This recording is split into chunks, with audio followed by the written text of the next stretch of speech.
Meus amigos e minhas amigas, a paz de Cristo Jesus. Em rápidas palavras, obrigado por estar aqui no canal Evangelho Puro e Simples. E hoje o vídeo tá especial.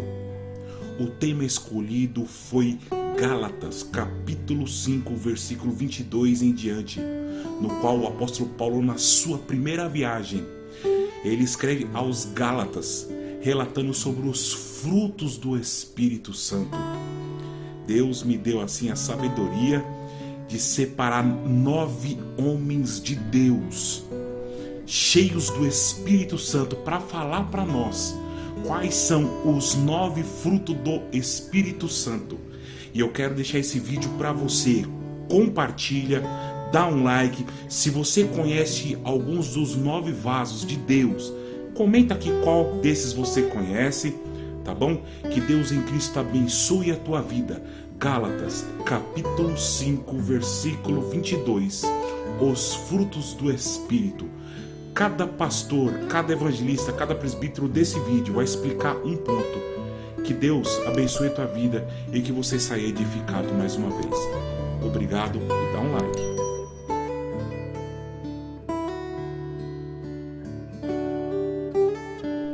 A paz do Senhor Jesus, meus amados. Quero aqui agradecer ao nosso irmão evangelista Jonathan, que Deus possa abençoá-lo, que nos convidou para essa participação no canal do Evangelho Puro e Simples, para falar de amor. É claro que para falar de amor, eu quero aqui ler um texto que nos chama a atenção concernente ao amor. Primeira Epístola Universal do Apóstolo João, no capítulo 3 e o verso de número 16. Conhecemos o amor nisto, que ele deu a sua vida por nós, e nós devemos dar a vida pelos irmãos. Nós sabemos que nos nossos dias odiernos, o amor, ou a palavra amor, tem sido deturpada. As pessoas atrelam o amor a uma comida que gosta, a uma roupa que gosta, a uma marca, a um automóvel, a aquilo que se conquista, objetos. E ao longo do tempo, essa palavra vai perdendo a sua essência.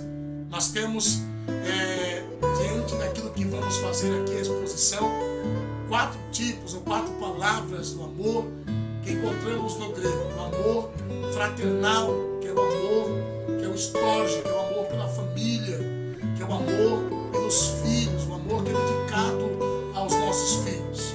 Temos a filia, o philos, que é o amor pela amizade, a cumplicidade, esse carinho que temos pelos amigos. O amor romântico, que é o eros, que é o que temos pela esposa, a esposa pelo o marido, e o ágape, que é o amor incondicional, que é o amor sacrificial, que sacrifica a sua vontade para o bem-estar de outrem. Quando olhamos para isto que o apóstolo João escreve, podemos chamar essa carta da carta do amor, porque ele nos ensina que quem vai até Cristo, quem vai até a fonte desse amor, não tem como voltar de lá egoísta, sem pensar no próximo, sem empatia. Quando amamos, destilamos esse amor para aqueles que nos ladeiam. O mundo não pode ver a Deus e nem conhecê-lo, mas eles passam a ver a Deus quando destilamos esse amor. Quando destilamos o amor, que Cristo é a fonte desse amor, então o mundo passa a conhecer o Deus que servimos. Quem vai até a fonte chamada Jesus Cristo, que é a fonte eterna do amor, volta de lá jorrando esse amor. Não podemos ser igual ao mar morto, que apenas recebe e não distribui. Temos que ser igual ao mar da Galileia, que ao receber, distribui. Ou seja, quem vai à fonte deste amor é aquele que vai distribuir, destilar esse amor. É fluxo e refluxo. Eu vou na fonte que é fluxo constante e logo tenho refluxo que distribuo para os demais. Fica aqui uma frase: não foi a cruz que produziu o amor de Deus, mas foi o amor de Deus que produziu a cruz. ame, entenda, compreenda, até porque quem ama o seu irmão prova e mostra a ele o amor de Deus inserido na humanidade. Deus os abençoe.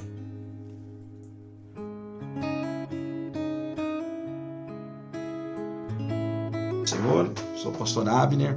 Estamos aqui a convite do evangelista Jonatas no canal Evangelho Puro e Simples. Rapidamente, foi nos proposto falar sobre uma parte deste fruto, que é uma parte muito interessante que eu gosto muito de falar. É da alegria. A alegria é uma parte deste fruto. E nós sabemos que para ter esse fruto é necessário ter comunhão com o Espírito Santo. É necessário ter uma vida com o Espírito Santo, uma vida íntegra, de acordo com a vontade de Deus, para termos esse fruto do Espírito, termos esse fruto que se subdivide em 9, né? E a alegria, ela independe da situação. A alegria independe da situação. O crente ele está sempre alegre. Para termos base bíblica para isso, vamos em 1 Pedro, capítulo 1, versículo 8. Pedro escreve o seguinte: ao qual não havendo visto, há mais, no qual não havendo agora, mas crendo, vos alegreis com alegria inefável e cheio da glória de Deus. Não se pode descrever, ou seja, inefável não significa não se pode descrever. Uma alegria indescritível, né? Independente da situação. Aqui está falando, o qual não havendo visto, há mais. Está falando do nosso Senhor, que é Espírito. No qual não vendo agora, né? Ele não estava vendo, mas crendo. Vos alegreis, ou seja, se alegra agora, com uma alegria diferenciada, que não se pode se comparar, e cheia de glória. Né? Então, nós temos essa alegria pela fé. Nós temos essa alegria através do Espírito Santo. E ela, independente da situação, mesmo em situações difíceis, nós se alegramos.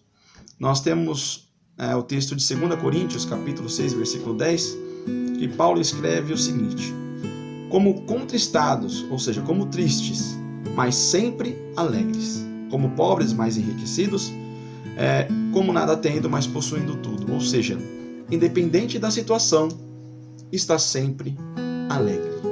Independente se o momento é triste ou não, o crente está sempre alegre, porque é um fruto do Espírito. Vem do fruto do Espírito essa alegria que somente o Senhor pode dar. Por isso que o crente ele está sempre louvando, por isso que o crente está sempre cantando, independente da situação financeira, independente se é a situação política, independente da situação que esteja passando familiar ou de luto, o crente tem uma paz diferente, né? Tem uma alegria diferenciada. Uma alegria que não provém das coisas da terra, não provém das coisas da carne, mas sim do Espírito. E então, independente da situação, nós somos alegres, porque essa alegria não provém das coisas da terra. Essa alegria não vem das coisas humanas, das coisas carnais, mas essa alegria ela vem do Espírito Santo. Então, por isso, nós devemos se alegrar, independente da situação, independente da circunstância. Paulo, quando estava preso, ele estava alegre, né? Ele estava sempre louvando ao Senhor, exaltando ao Senhor, porque ele sabia qual era o seu destino e sabia também que aquilo estava passando por ele, não poderia se comparar com a glória que viria, né? Que há de vir. Então, que Deus em Cristo os abençoe, que você reflita sobre a alegria e que você tenha alegria no seu coração através de Jesus Cristo. Deus vos abençoe.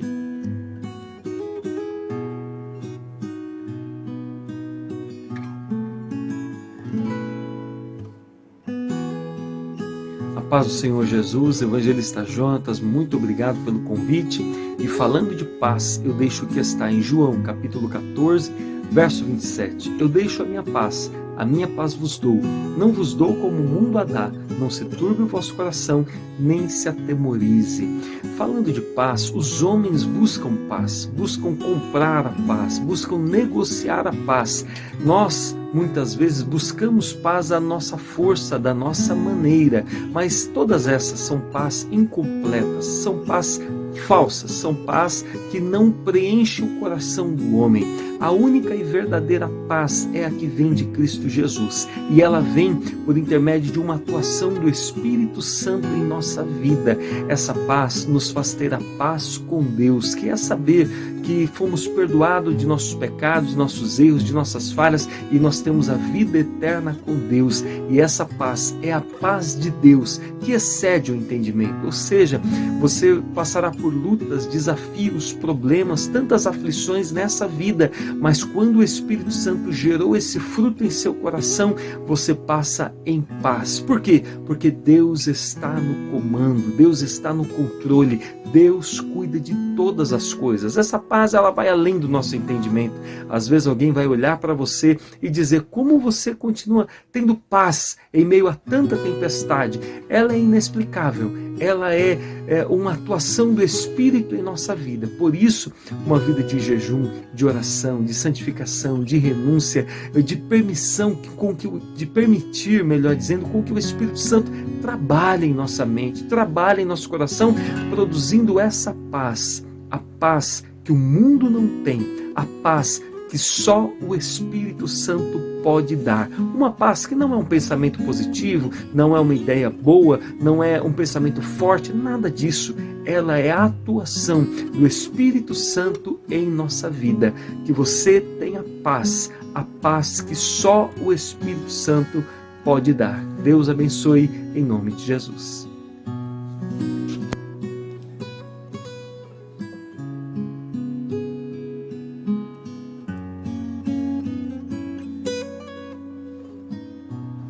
Olá, queridos, a graça e a paz do Senhor Jesus Cristo.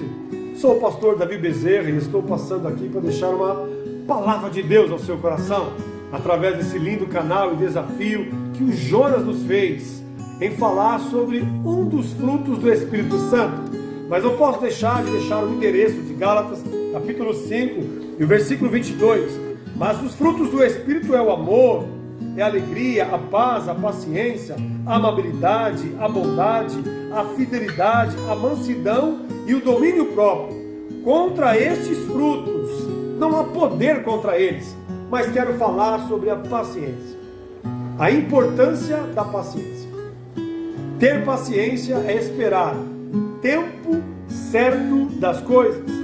Nós cremos que o nosso Deus é um Deus temporal. É um Deus que vê todas as coisas, sente todas as coisas, mas a intervenção dele é divina, mas ela virá no tempo certo. E por causa disso, nós devemos confiar no Senhor, manter a nossa fé alicerçada neste fruto, paciência. Ter paciência é suportar o incômodo, a dificuldade, sem se desesperar com o acontecimento.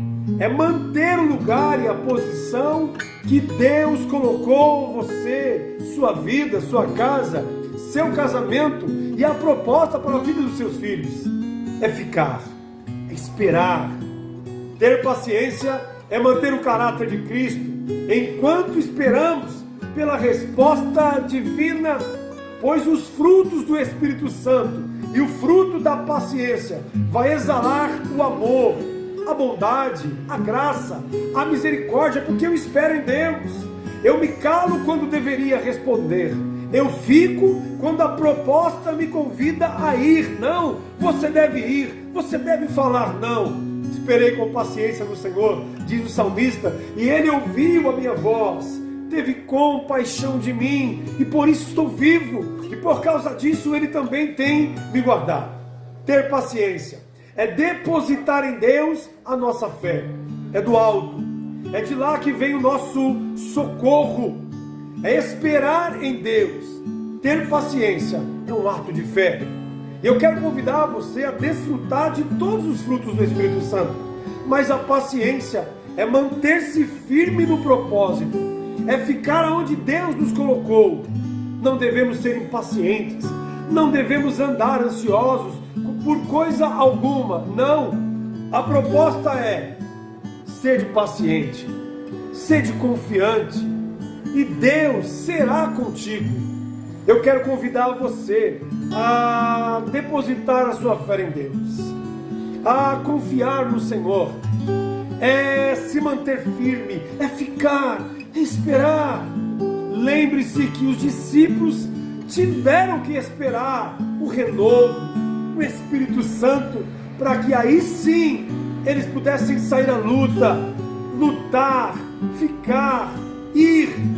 Paciência é algo que você deve desfrutar em Deus. Seja alguém calmo, passivo. O Senhor pelejará por nós. Esta é a promessa de Deus aos seus apóstolos. Olha, eu preciso ir, mas virá o melhor, virá após mim o próprio Espírito Santo, que agirá em vós e através de vós. Então desfrute de todos os frutos do Espírito Santo. Amo você, Deus abençoe. Curte os vídeos do nosso irmão Jonas, compartilhe os vídeos e Deus será contigo. Fique com Deus.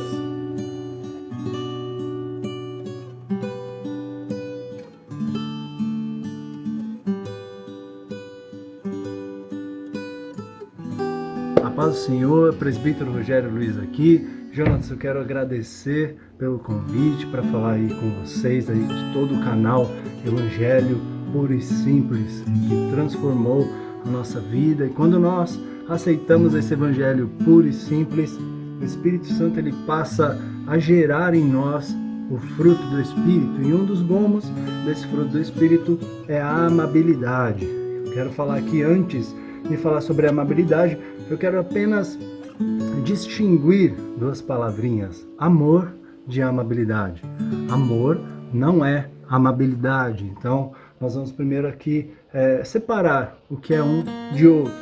Sabe por que amor ele não pode ser considerado um dom do Espírito, por exemplo, ou fruto do Espírito?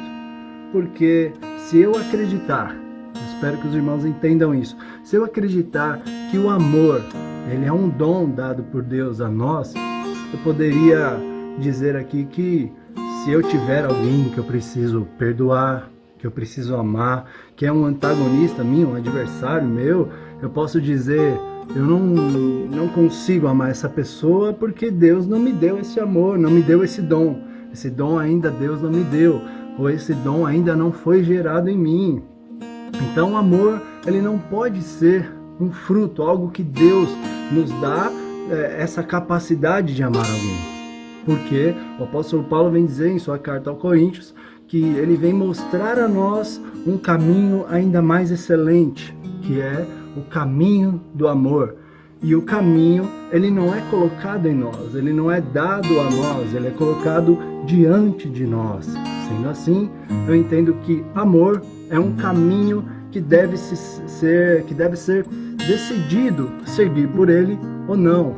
Muito parecido e semelhante com o perdão. Amor é uma decisão de trilhar ou não por esse caminho, diferentemente de amabilidade, que a amabilidade é um fruto do Espírito, ou melhor, o fruto do Espírito é um só. Então a amabilidade aí seria um gomo, como se fosse de uma mexerica, para os irmãos entenderem. A amabilidade seria um gomo desse fruto do Espírito que é gerado em nós. E a amabilidade, ela é generosidade, é você tratar o outro com generosidade, com paciência, com tranquilidade, com bondade. Isso me remete a Jeremias 8, quando ele desce à casa do oleiro e ali ele vê o oleiro trabalhando naquele vaso com todo cuidado e gentileza. Mesmo assim, aquele vaso se cade com bondade. Isso me remete a Jeremias 8, quando ele desce à casa do oleiro e ali ele vê o oleiro trabalhando naquele vaso com todo cuidado e gentileza. Mesmo assim, aquele vaso se quebra. Eu me mudei há pouco tempo e fazendo a mudança, eu coloquei algumas coisas ali na caçamba do caminhão, como uma escada, uma cadeira, e a gente coloca sem muito cuidado. Mas quando a gente foi transferir, colocar no caminhão um vaso um pouquinho mais frágil, Nós colocamos ali um plástico bolha, colocamos ali um jornal, algo para proteger dentro de uma caixa de sapato, para não ferir, para não danificar aquele vaso. Então nós precisamos olhar para o próximo como um vaso frágil, um vaso que precisa ser tratado com gentileza, com amabilidade, diferentemente do amor. E o amor vem complicar um pouquinho mais, porque a palavra diz que nós devemos amar o próximo como Cristo amou a igreja. Então é o amor ágape, o amor incondicional.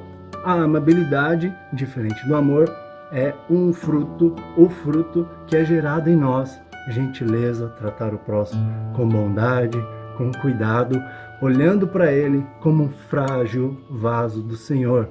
Então isso é amabilidade. Espero que os irmãos tenham entendido. Eu sou o presbítero Rogério Luiz, da Assembleia de Deus de Vila Alpina, cujo pastor é o pastor presidente Antônio Larentes. Fique com Deus, um forte abraço.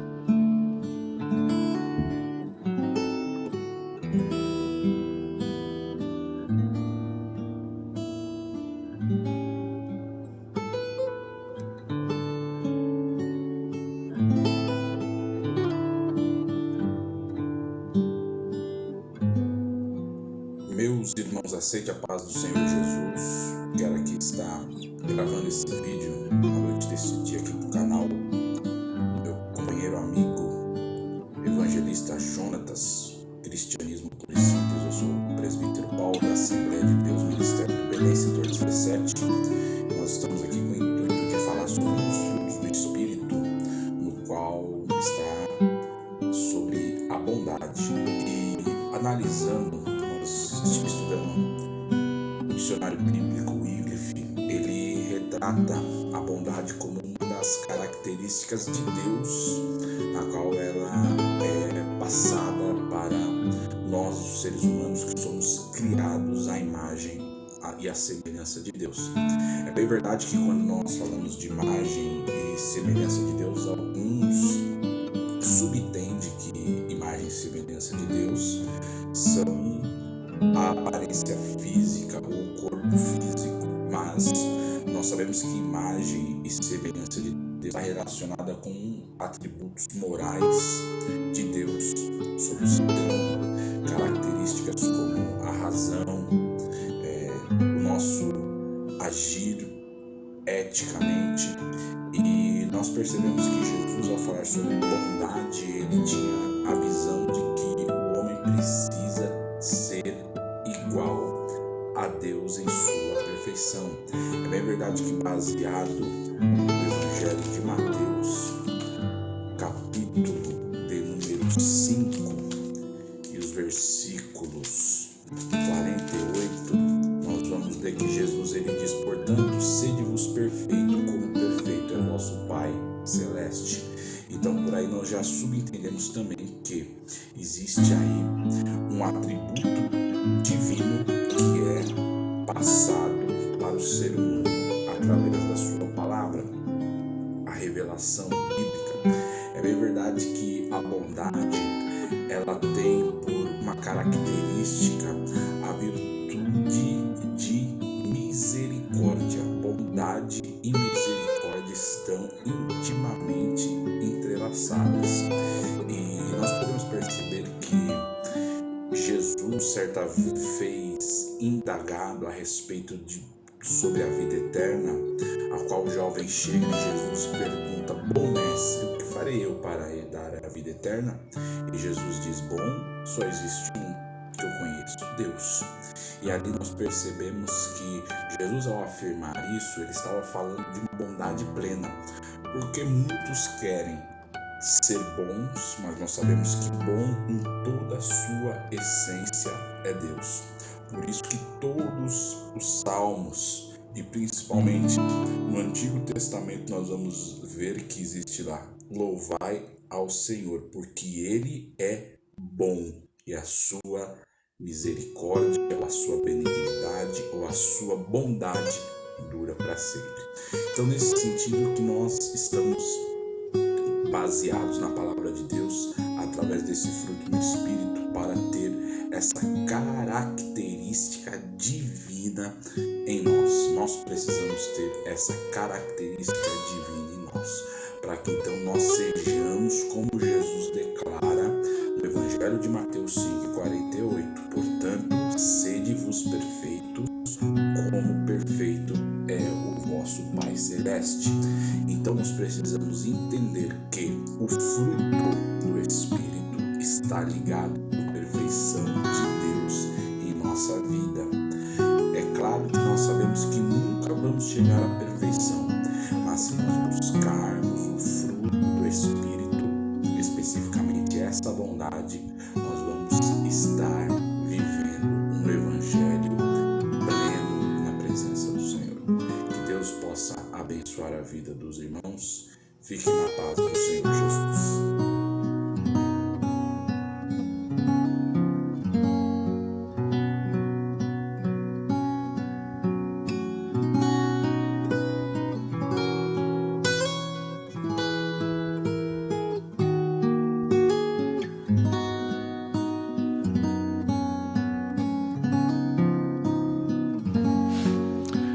Paz do Senhor, meus irmãos, pastor Eliel. Primeiramente eu gostaria de agradecer o convite do evangelista Jonatas, que pediu que eu compartilhasse com os irmãos o texto que está em Gálatas capítulo 5, no versículo 22, que fala sobre o fruto do Espírito. Eu vou falar com vocês sobre fidelidade. O Salmo 101, verso 6 diz: os meus olhos procuram os fiéis da terra. Jeremias capítulo 5, no verso 3 diz: não é fidelidade que os teus olhos procuram? O Senhor sempre buscou fidelidade do seu povo. O seu povo não correspondeu a isso e por isso foi duramente castigado. A cidade de Judá, o povo de Judá, foi duramente castigado por Deus porque não foi fiel ao Senhor.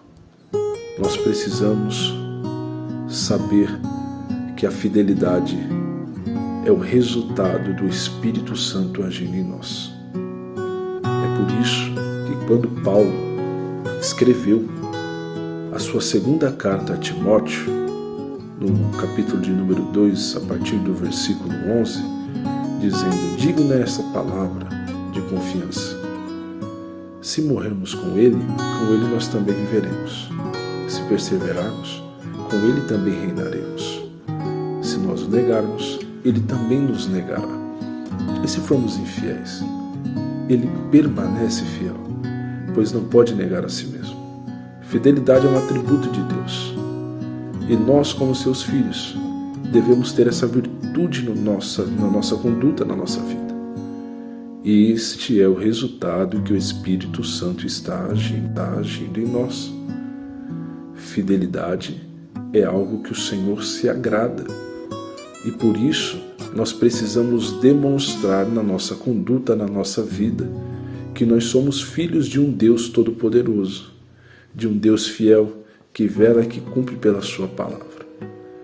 Então, como este Deus que nos ilumina, nós devemos também iluminar aonde nós estamos. E nós devemos ser fiéis em tudo, nos nossos compromissos, nos nossos relacionamentos. Deus se agrada do seu povo quando este povo é um povo que age com fidelidade. Que Deus em Cristo te abençoe e que nós possamos demonstrar o fruto do Espírito na nossa vida. E a fidelidade, a gratidão, é algo que deve estar na nossa vida, sempre sendo exposta para que todos possam enxergar que nós somos filhos de Deus. Que Deus em Cristo te abençoe e que você tenha um ótimo dia. Amém?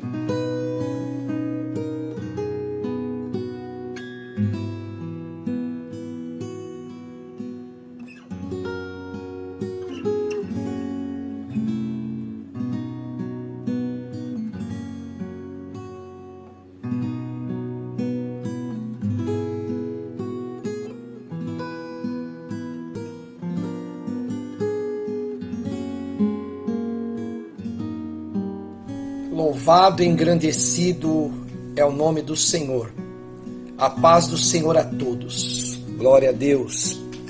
Eu quero aqui nesta hora deixar uma palavra bem breve, uma reflexão da parte de Deus. que se encontra na carta de Paulo aos Gálatas, capítulo 5, versículo de número 22, que vai nos falar acerca dos frutos do Espírito. Eu quero aqui em particular destacar um, que é a mansidão. Eu gostaria de falar em poucos minutos acerca deste fruto que é gerado em nós que passamos pelo processo de regeneração, nós que passamos pelo processo de um novo nascimento. Nós precisamos mostrar, através das nossas obras, este fruto que é a mansidão. A palavra mansidão, ela nos dá a entender como alguém que se inclina, como alguém que se submete, como alguém que, quando está passando por um momento de conflito, ele não se desespera, ele não se precipita em revidar.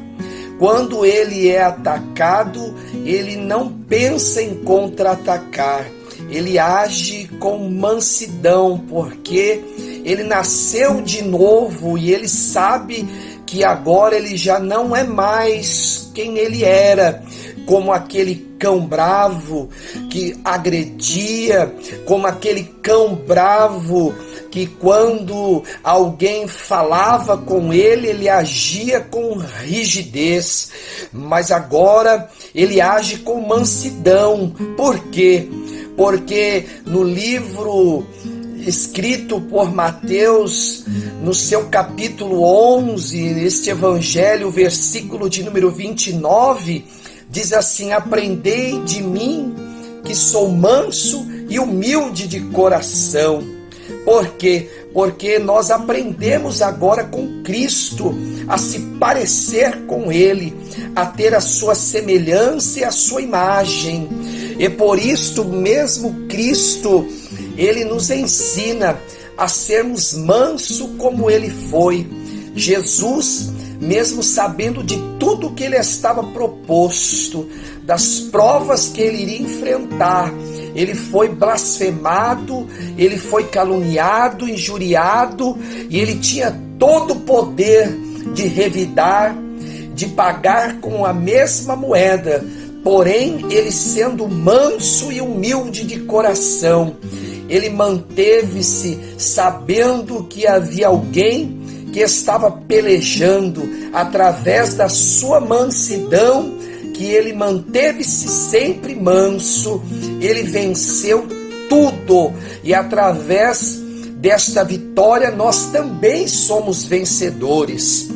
Pare e pense como você tem agido em momentos de luta, como você tem agido quando alguém lhe ofende, quando alguém lhe agride. Você tem revidado ou você tem deixado que Deus venha lutar por você?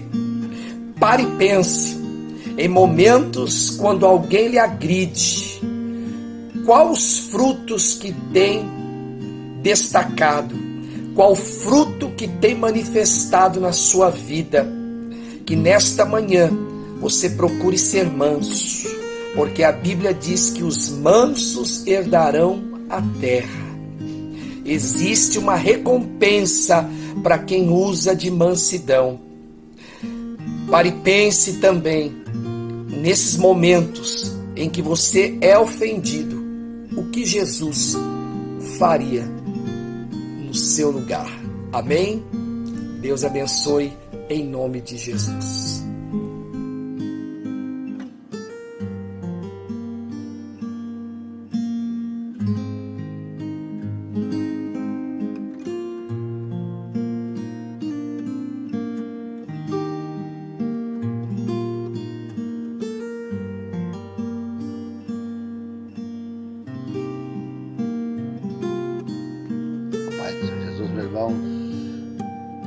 Deus abençoe a todos. Estou aqui abrindo esse vídeo a convite do nosso irmão Evangelista Jonas, ministro da Casa do Senhor, qual Deus me deu por sobrinho e amigo abençoe a todos. Amados irmãos, estou aqui fazendo um comentário com os irmãos referente ao capítulo 5 de Gálatas, no versículo 23, que fala sobre o domínio próprio. Um dos mandamentos ali no final ali, né? Então, o que é domínio próprio, irmão? Né? Porque muitos confundem um pouco domínio próprio com prudência. Prudência é evitar a situação, né? Quando é dada a oportunidade para evitar. Domínio próprio é sempre ter o controle da situação. Domínio próprio. Quando a gente pega o caso de alguns irmãos da Bíblia, ontem num vídeo que eu tentei gravar, né? E não deu problema. Então, eu citei aqui sobre aqueles 4 jovens que chegam na Babilônia, falei sobre Sadraque, Mesaque e Abednego, e também Daniel, né, que quando eles chegaram em Babilônia, eles intentaram ser rei, não participar da mesa do rei. Eles não tiveram oportunidade de evitar a situação, que seria prudência, mas eles tiveram o controle próprio ali, né, de não ter domínio próprio, de não se entregar àquela situação, até porque era uma honra sentar na mesa do rei, mas para eles rejeitaram, eles viram que não era bom para eles, né, que se refere, né, ao babilônico. E depois, e aí mais para frente se verifica novamente, quando foi colocar na situação que eles tinham que se dobrar diante da estátua, negar de novo, mesmo debaixo de ameaça de morte, eles de novo, não, assim, manter firme, né? Depois veio Daniel de novo lá na frente, capítulo 6, que ele também foi colocado também à prova novamente também, né? Ele tinha que pedir ao rei, não podia pedir a ninguém, ele foi pedir a Deus, orando a Deus. Você verifica que eles foram colocados na situação, não foi dada a oportunidade para desviar da situação. Então eles se dominaram no momento. E assim também surge em nossas vidas, né, no dia a dia, né, com propostas indecentes. Naquele texto em Gálatas capítulo 5, você vai observar que de início cita alguns pecados ali, né? Fala sobre fornicação, adultério, e fala mais outros que eu não me recordo agora, não estou com a Bíblia aberta aqui no canto do texto. Então, e entre eles, domínio próprio, né? O dono do Espírito, domínio próprio. Se mais outro, tem outros para cima, mas o domínio próprio que é o que eu estou falando. Então, quer dizer, essas situações vai surgir proposta. Quando, por exemplo, se você abre o seu Face, lá de repente você ou uma página por acidente, e você vê que aquilo lá não é adequado, você sai fora sem antes, né, filtrar aquilo ali, isso é domínio próprio. A Bíblia diz: se o meu olho me condenar, eu devo te arrancar ele fora, que é melhor entrar no céu sem um olho do que com os 2 olhos e ser condenado. O que seria isso? É quando são colocadas a situação, e a gente rejeita, a gente é forte, é firme, se manter firme na posição e não se entrega. E eu acredito, irmão, que o céu vai ter que ser dessa forma. Se você não tem domínio próprio, peça a Deus, se fortaleça na oração, no coração, na palavra, né? Não é verdade? E eu tenho certeza que Deus vai te dar força, vai te dar graça, para que você possa, assim, ter esse domínio próprio sobre você. E acredite, se você ainda não foi colocado à prova para você, se você ainda não foi colocado à prova para você resistir, pode acreditar que ainda vai acontecer. Isso acontece diretamente. A gente que é pastor, isso é colocado diretamente em alguns lugares que a gente passou muitas vezes, por várias situações, desafiado. Já teve casos de obreiro falar que ia me agredir, né? E ele mantive na posição. Em casos de algumas pessoas, algumas mulheres desviadas, também fazendo propósito também, né? E a gente, não, aqui é o domínio próprio. Se você, são situações que não tem como evitar, você é colocado a ela e você manter firme na posição. Amém? Deus abençoe a todos, que essa palavra possa servir aí para vocês, em nome de Jesus Cristo.